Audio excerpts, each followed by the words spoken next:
Ola Electric presents Green Bharat, an initiative by Network18. India is on the brink of a green revolution, paving the way to becoming a global leader in electric mobility. To explore this journey and help chart the road ahead, policymakers, industry pioneers and sustainability advocates gathered at the Ola Electric and Network18 Green Bharat initiative held in the national capital. The initiative offered a platform to celebrate innovation, sustainability and chart India's road to green. A power-packed discussion titled India for the World, unpacking India's cell and battery ecosystem, highlighted India's critical role in the global EV landscape. You know, unpacking battery ecosystem of this country is a very hot topic right now. And at the outset, the problems that seem to be plaguing us, to begin with, are raw material dependency, lack of a skilled labor force, and high initial investment costs. Can a nation like India, can we compete with China and the US on the international stage at some point when it comes to EV battery manufacturing, if not in economies of scale, then through IPs? I think it's an important part, considering that the value chain is very high on the entire vehicle side. I think we've done the first part, which is making packs. The second is we're getting raw materials in and making cells. I think that's also easy. A lot of companies are coming out. That's doable on this front. I think the third is trying to figure out how we get the anodes and cathodes, and then the raw material around that, where that's important because unless the processing of electrolytes, separators, anode and cathode materials are done in India, we're not going to get that kind of scale. I think it's very important to realize that China didn't start yesterday on this journey, right? They started securing a lot of raw material 20 years ago. They're way ahead of where we are today, and we have a long journey to kind of catch up on that. Whether it's resources in terms of the raw material itself, or even the technology in terms of the kind of cells that we will manufacture. But it's also an opportunity for us to kind of leapfrog and take those learnings ahead rather than just following what was done. It's the best time for us as a country to be able to do this, to do mass scale production on lithium-ion cells and deploy them domestically, given there is enough demand. We also need to note that China did not have this natural advantage because they don't have the lithium mines. Right? They still source the lithium from, let's say, Australia or Argentina, and process it, refine it, and then sort of sell it to the world, like put it in the batteries and then sell it to the world. So India has a similar opportunity, right, where we can do strategic alliances with like-minded countries and have access to these resources. If you look at what's happening in the cell manufacturing space globally, obviously China has taken the lead. They started much earlier. They have sort of access to resources, and they put a lot of capex to build refining plants to make sure that they can sort of go up the value chain, right?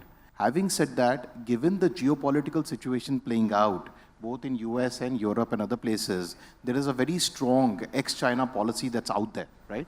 And the fact that the entire EV ecosystem, I would still classify, is it in its infancy, right? So there is a technological leapfrog available that India can sort of take advantage of, and take advantage of the geopolitical situation to actually build a great EV ecosystem for the world from India. Taking the conversation forward, international diplomats unpack how electric vehicles can act as an instrument of global cooperation and foster international collaboration for a greener future. EV diplomacy, geopolitics of electric vehicles, and how India can stay ahead.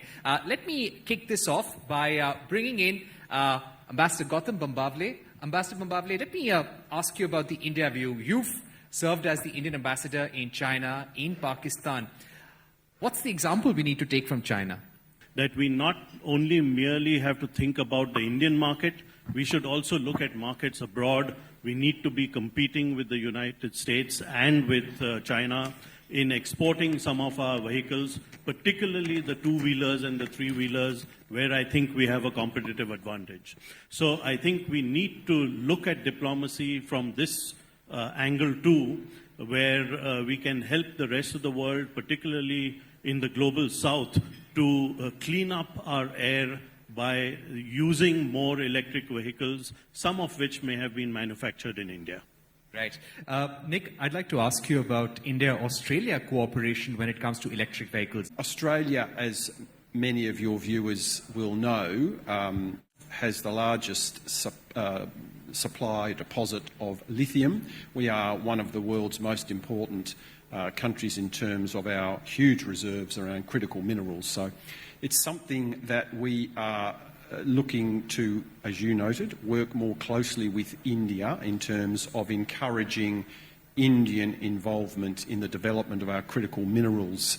And we are, as I said, looking to work closely with India to see if we can get more Indian involvement in the development of that industry. And they will clearly play a big part in the development of your EVs. Let's also get a view from Norway. I think Norway has a lot to offer. We do collaborate with India on the green transition, on the electrification. We have, for example, in Norway, we have an electric vehicle association. It was started by the enthusiastic electric vehicle owners and the pioneers.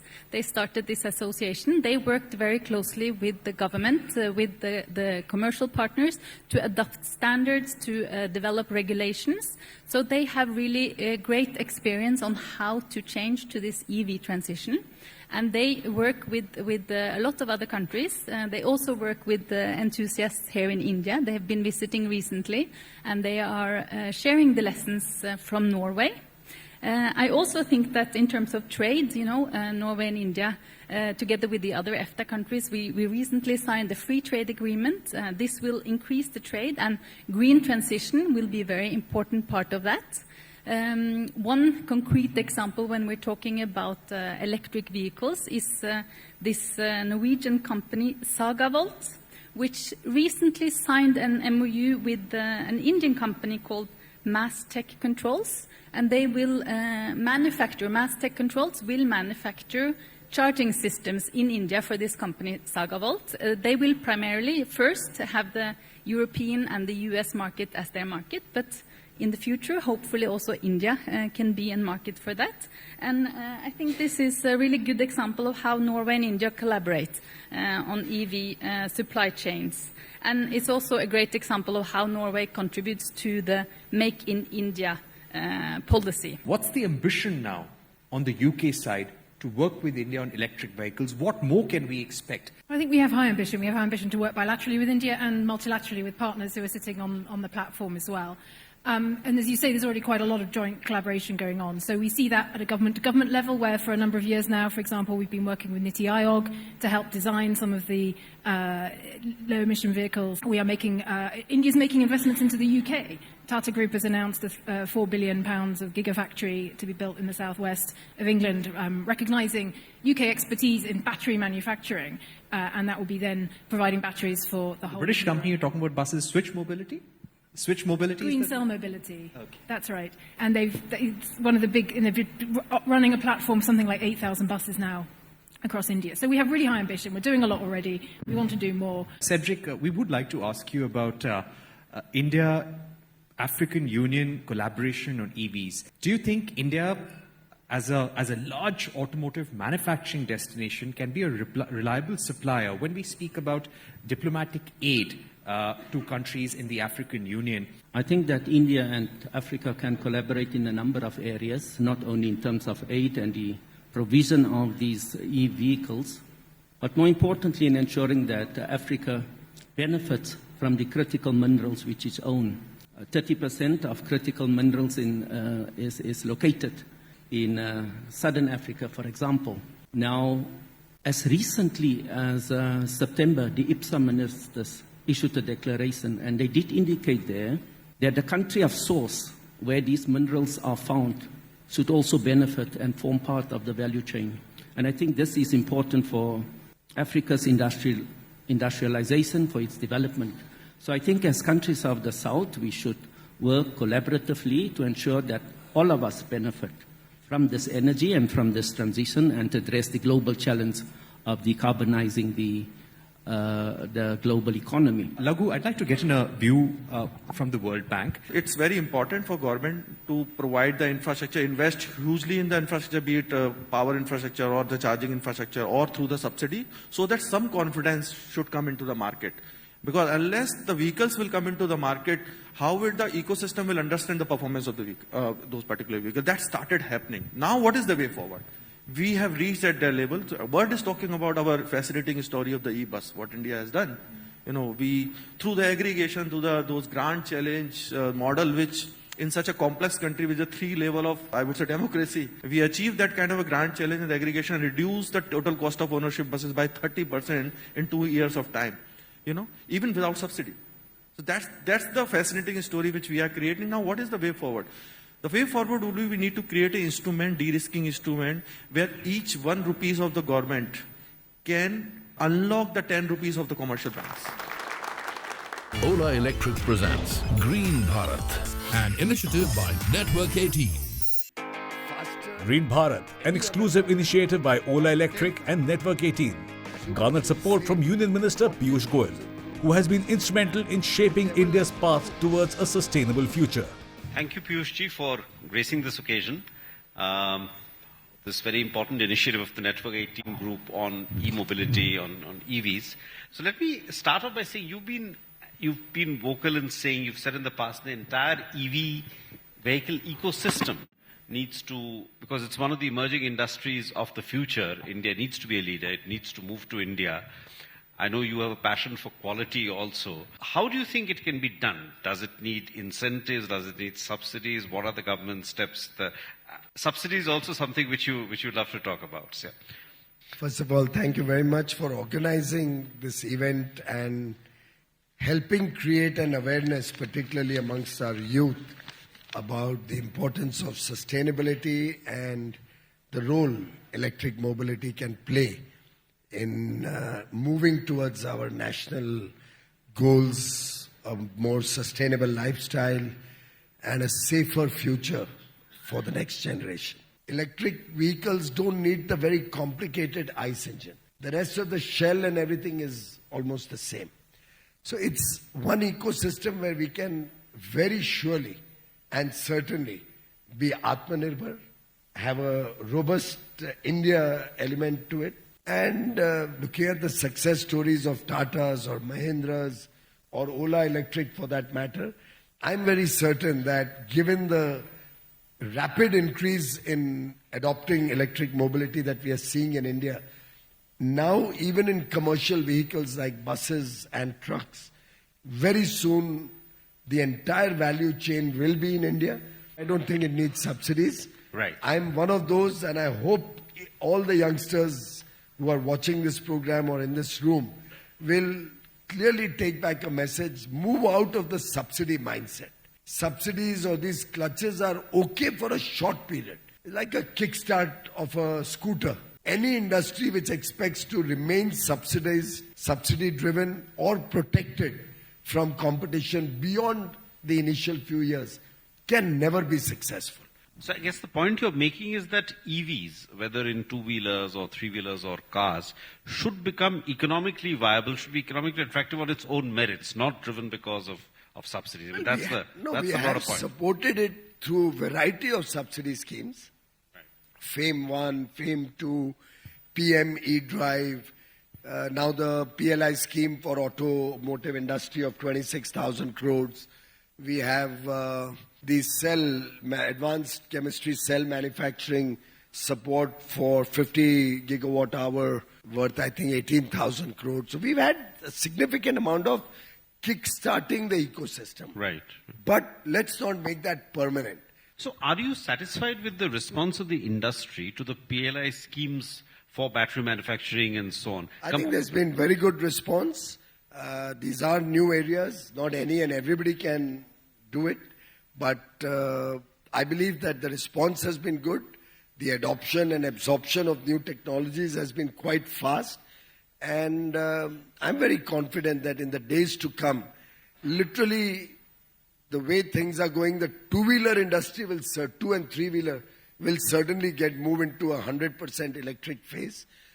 At today's prices, frankly, even buses, trucks, passenger vehicles, all of them are economically viable to buy electric, particularly since the operating cost becomes almost zero.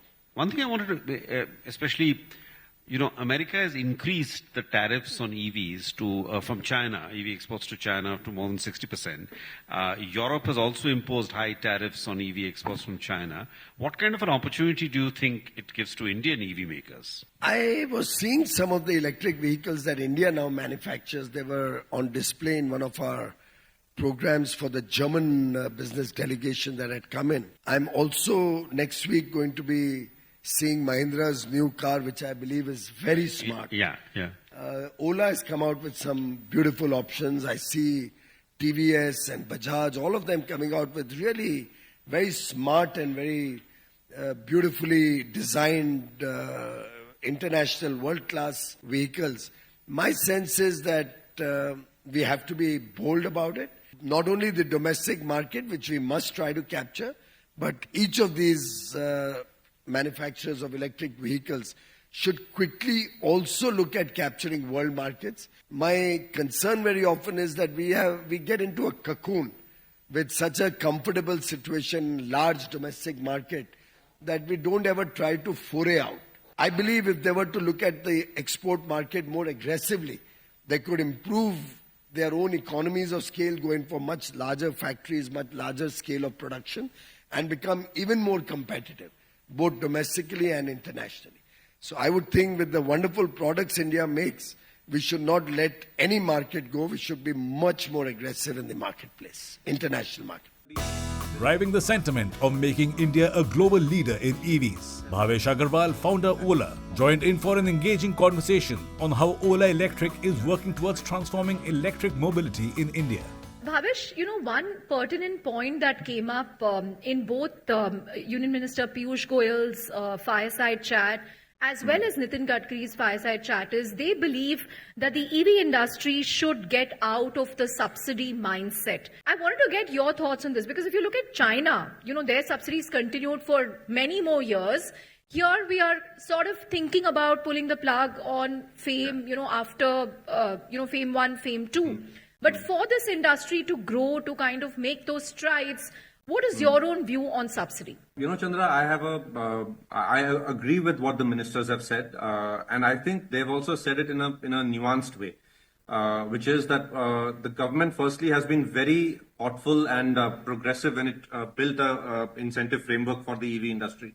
And there are multiple layers of incentives for multiple types of value add. To the average consumer, there is the FAME or the PM E-Drive scheme, which is tapering off. It's been tapering off for the last 2-3 years. And like I've said this in the past, that I actually feel it should go away. Consumers don't need any EV subsidies now. And the government has a 1.5-year-old roadmap for the PM E-Drive subsidy, and after that it will go away. Then there are subsidies like which are more incentives, the PLI schemes, which I believe are still required to encourage more and more localization and more local manufacturing of EV and components. And we are actually the biggest investor across both the PLI schemes, PLI for EV and PLI for lithium cell. So we're the biggest investor. We have the biggest capacity installed across both these schemes. And the government, again, like I said, has been very thoughtful in bringing out these schemes. And now there is talk about potentially bringing PLI for cell components, just like we have PLI for EV components.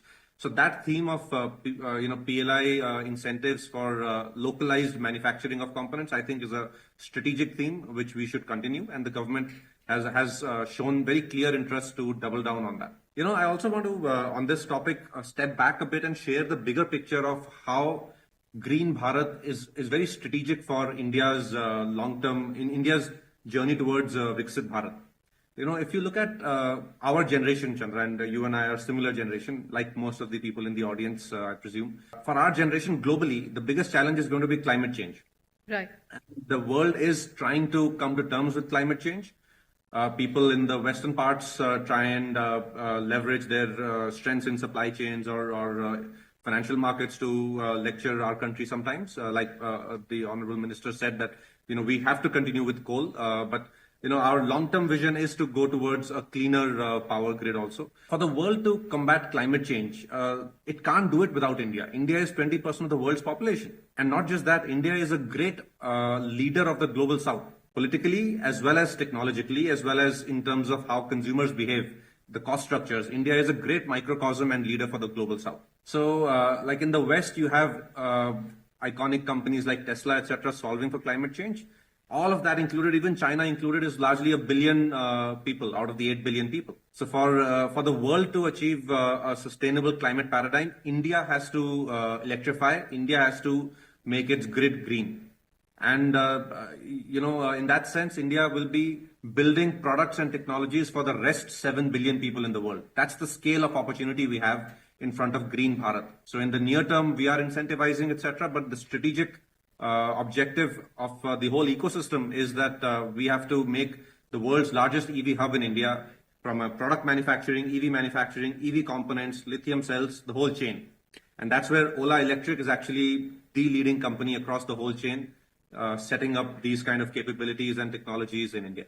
Give us an update on your product portfolio, Bhavish, in terms of the Ola motorcycle and any rethink on the four-wheeler plans. The next year is going to be the year of product for Ola Electric, Chandra. So this whole year we've been focused on consolidating our operations, making them more efficient, and also engineering the product and behind the scenes. Next year you will see in 12 months we will launch maybe one product a month. And our motorcycles are going to be out around March. Our next generation scooters are going to be out before that. Our auto rickshaws are going to be out maybe in the middle of the year, and then more high-end motorcycles towards the end of the year. And once, our focus right now is to build these 2- and 3-wheeler products. Like I said, India is the biggest market for these small mobility products. And, you'll be surprised, and the audience will be surprised to realize, and maybe some will know, that 2- and 3-wheelers in India consume more petroleum than 4-wheelers in India. So for India's macroeconomic advantage, for India's pollution to get better managed, all of it, electrifying the 2- and 3-wheelers is a very central piece in the whole puzzle there. Right. As we wrap up, Bhavish, it's been a few months since, Ola Electric went public. What's it like running a publicly listed company? What has changed for you as an entrepreneur? What has become easier? What has become difficult? What's been the key learning? Chandra, I feel, I'm looking at this change not from a what is easy or what is difficult lens, but I'm looking at it as what is it that I have to learn more, right? Because it is a journey we have to go through. And for me, the biggest emotion or the feeling that I carry is a much stronger, deeper sense of responsibility that we are managing people's money. And especially all the mutual funds and all, it's all Aam Aadmi ka paisa hai. So we have to allocate it wisely.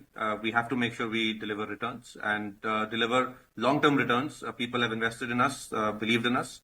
So, it's incumbent upon us and, all the whole Ola Electric team to deliver into this future of Green Bharat and make sure shareholders make money.